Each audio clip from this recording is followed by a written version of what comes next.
होगी।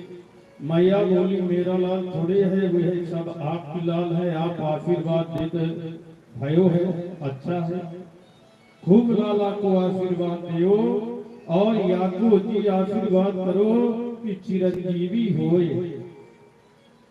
मेरे घर अतिथि आए हैं और अतिथि सत्कार करना परम जरूरी है। पता नहीं है राक्षसी कब प्रवेश कर गई। अब जो है बोले लल्ला को इस राक्षसी की नजर लग गई होगी। तो पहले क्या है कि जब भूत प्रेत लग जाए या तो उसके टोटके क्या करते थे मालूम, गौमूत्र से नहलाते थे, गाय के पुच्छ से जो है हवा देते थे, गोबर थोड़ी बहुत लगाते और गाय की चरणों की धूल को जो है माथे पर लगाया जाता, कन्हैया के छाती में लगा दिए, लल्ला के पीठ में लगा दिए और एक माता लल्ला को गोद में लेकर खड़ी हो गई। और माताओं में सबसे बूढ़ी कौन थी? पूर्णमासी मौसी, उसे सब पूर्णमासी पुरोहितनी कहते थे। वो गाय के पीठ से लल्ला को झाड़ा देने लग गई। इसीलिए गाय व्यक्ति रखते थे, परंतु आज जिसके यहाँ जाते हैं लिख देते हैं कुत्तों से सावधान। परिवर्तन हो गया। गाय होने से घर में जो है कभी नजर नहीं लगती, टोने टोटके नहीं होते और जो दुष्प्रभाव है वह भी नष्ट हो जाता। तो गो इसीलिए गाय रखना चाहिए। मेरे लल्ला की इंद्रियों की रक्षा ऋषिकेश भगवान करें, प्राणों की रक्षा नारायण भगवान करें और शेष दीप के पति लल्ला की चित्त की रक्षा करें। इस प्रकार कह करके सभी झाड़ा देने लग गए। कहते हैं भगवान की लीलाओं की कोई वर्णन नहीं कर सकता, कोई गुणगान नहीं कर सकता। पूतना के शरीर को पकड़कर ब्रजवासी अब जो है यमुना जी के किनारे ले गए, परंतु इतना बड़ा शरीर कैसे ले गए? कुल्हाड़ियों से छोटे छोटे टुकड़े की गए और बहुत बड़ा चिता बनाया गया, उसमें पूरा शरीर के टुकड़े रखे गए और अग्नि लगा दी गई। वर्णन आता है कि जब पूतना की शरीर जलाई गई थी तो इतनी अच्छी सुगंध आए, पूरा मथुरा में उसकी सुगंध फैल गई। पूतना के शरीर से दुर्गंध आनी चाहिए ना, राक्षसी थी, परंतु सुगंध क्यों आई? क्योंकि भगवान उसे मात्र की गति दे दी है। और यह पूतना कौन है? राजा बलि की कन्या रत्नमाला। जब भगवान बावन रूप लेकर के गए थे तो रत्नमाला जब देखती है तो कहती हो इतनी अच्छी सुंदर छवि है भगवान की, बाल स्वरूप, यदि ऐसे मेरे पुत्र हो जाते, यदि तो मैं स्तनपान कराती, कितना आनंद आता। भगवान प्रभु श्री नारायण आशीर्वाद दिए थे कि द्वापर जब आएगी तो मैं आपको मात्र रूप में अवश्य आपका स्तनपान करूंगा। और आज वही इच्छा पूर्ण हुई, भले ही इस रूप में जाए परंतु भगवान मात्र रूप में उसे जो है मुक्ति दिए। और इसीलिए उसके शरीर से जो है जब अग्नि लगाए तो पूरे चंदन जैसी सुगंध फैल गई। पूतना लोकपाल घातिनी राक्षसी रुद्राचना जिज्ञासयासी हरिस्तनं दत्त्वा सदा सदतिमा। कहते हैं पूतना जो है, पूतना का नाम बढ़िया नहीं है, जिसका काम भी बढ़िया नहीं है, जिसका भोजन भी अच्छा नहीं है, क्योंकि राक्षसी थी, रहन सहन भी ठीक नहीं था, परंतु भगवान उसे मात्र गति दिए तो उसकी भी बन गई।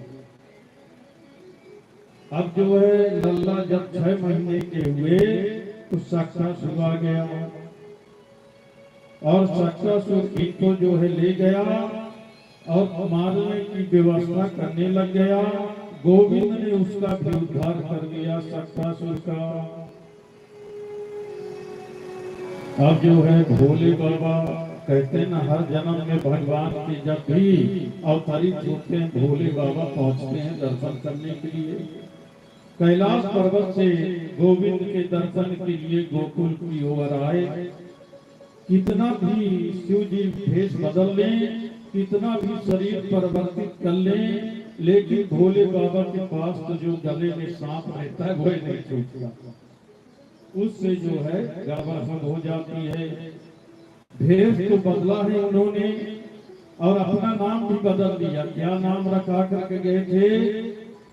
स्वामी शंकरानंद जी महाराज गोकुल में जब गए, और ज्योति जी बनकर जो है आए हैं, लेकिन उनके जो है गले में सर्प और कानों में बिच्छू लटके हुए थे। नंद जी के द्वार पर जाकर के बोले, अलग बम बम भोले। अब जो है इस प्रकार आवाज लगाए। माता जो है देख दरवाजे खोल करके देखी, डर गई कि कैसा महात्मा आ गया।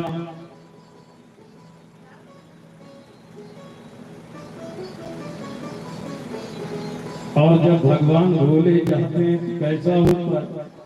बम बम बम लहरी बाबा बम लहरी, सब मिल के गाइए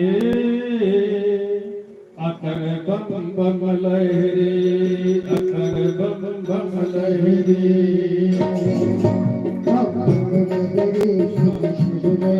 सब गाइए अकर बम बम लहरी, बम बम लहरी।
आपको गलत जगह मिल गई है। मेरे लल्ला को तो सांप का चित्र देख लेता है, उससे डर जाता है लल्ला मेरा। शंकर जी समझाने लग गए, मैया तुम नहीं जानती, ये जो लल्ला है ना, ये देखने में छोटा है, 1000 फन वाले नाग के ऊपर ये हमेशा विराजमान रहते हैं। इनका फर्क ये सब कुछ नहीं बिगाड़ सकता। मैया बोली, महाराज जी मुझे क्षमा करें, तुम्हारे कानन में जो है बिच्छू लटक रहे हैं और सर्प जो है सिर हिला रहा है ऐसे, तो मुझे जब डर लग रहे हैं तो लल्ला तो भयानक डर जाएगी। महाराज मैंने बड़े तपस्या की, तब जा करके कहीं लल्ला का जन्म हुआ। बुढ़ापे में बहुत गौदान किए, बहुत मन्नत मांगी। नंद रानी जो है नंद बाबा से 5 बरस बड़ी थी। पहले जमाने में कई जगह पत्नी पति से बड़ी होती थी। लोगों की मान्यता थी कि बड़ी बहू बड़े भाग्यवान होती, ऐसा पहले का सोच था। अब नंद रानी नंद जी से उम्र में थोड़ी बड़ी है। मैया बोली, मैं 80 बरस की हो गई, मुझे सर्प देख करके डर लग रहा है, लल्ला नहीं दिखाऊंगी। शंकर जी कहते हैं हमारे गुरु जी का आदेश है, और जब तक तुम्हारे लल्ला का दर्शन नहीं होगा हम यहाँ से जाने वाले नहीं। भोले बाबा बोले, तो हम भी बहुत हठी हैं, हम यही समाध लगा लेंगे, देखते हैं लल्ला कभी न कभी तो निकलेगा, तभी दर्शन करेंगे और जाएंगे। अब भोले बाबा धुनी लगा करके वहीं बैठ गए। नंद रानी कहती हैं कि आप जो है इधर एक द्वार से बैठेंगे तो हमारे यहाँ तो 85 द्वार हैं, 85 खंबे हैं, मैं दूसरे दरवाजे खोल दूंगी लल्ला के लिए। शंकर जी बोले, बड़ी हठी हैं। बोले, अभी नारी हट आप देखी कहाँ है बाबा, नारी हट बहुत बेकार होती है। अब जो है मैया तो मैया हम चले जाएंगे। भोले बाबा कहे, मैया बोली, यह तो मैं तुमसे बिल्कुल नहीं कही कि आप चले जाओ, खूब प्रेम से यहाँ विराजो रहो और हम रोज आपकी भोजन प्रबंध कर दिया करेंगे, उससे पाप यही रहना, भजन कीर्तन करना। शिव जी बोले, तेरी इच्छा मैया, हम तो दर्शन करने आए थे, तुम गोविंद भगवान के दर्शन नहीं कराती हो तो अब क्या कर सकती हो? मैया अब हम जा रहे हैं। भगवान शंकर वहां से चले गए उदास होकर के। भोले बाबा वहां से जैसे ही पीछे मुड़े जाने के लिए लल्ला जो है इतनी तो तेजी से रोना प्रारंभ कर दिए कि सभी लोग दौड़ पड़े। अब रोना शुरू किए। गोपाल जी इतनी जोर से रोए। लल्ला मैया गोद में लल्ला को लेकर के कितनों जतन की, परंतु लल्ला का रोना बंद न हुआ। रास्ते में पूर्णमासी मौसी मोहित की खबर गई। बोले तुरंत तू बाबा को पकड़ लाओ, उसी ने कुछ टोना टोटका किया होगा, इसलिए लल्ला रो रहा है। गोपी बोली काऊ की नजर लग गई है शायद। फिर लास्ट में यही हुआ कि एक बाबा आया था, उसी ने कुछ कर दिया होगा। अब जो है बहन व बाबा को जाते ही लल्ला रोने लग गई। इस प्रकार वार्तालाप चल रही उनकी। गोपी बोली तो बाबा कोई जादू तो न जानता है क्या? मैया बोली बाबा को जल्दी बुलाओ। किधर गया? इधर गया है, पकड़ के लाओ जल्दी। दौड़े दौड़े गए, कदम वृक्ष के नीचे समाध लगा करके भोले बाबा बैठ गए। वृक्ष की गोपियां आई और कहने लग जाती हैं आपको नंद रानी ने बुलाया है। महाराज जी आप वहीं पधारे। शंकर जी बोले हम किसी के घर जाने वाले हैं। अब भोले बाबा भी